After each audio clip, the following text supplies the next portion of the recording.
Hello guys, in today's video I'm going to show you how to fix Apex Legends black screen problem. If you want to fix it, all you have to do first click here and then go to Windows Update Settings, then check for updates and make sure you have the latest updates that you can find in Windows Update Settings, and then go to background apps, turn off this option and then go back and now go to GeForce Experience,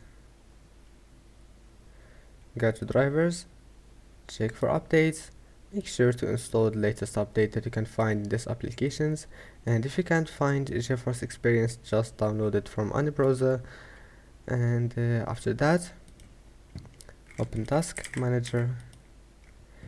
Now just close all the applications that you don't need when playing, applications that you know what they do, and that's it. Just keep scrolling down and close all the applications that you don't need. That's it. Don't forget to like and see you in the next video.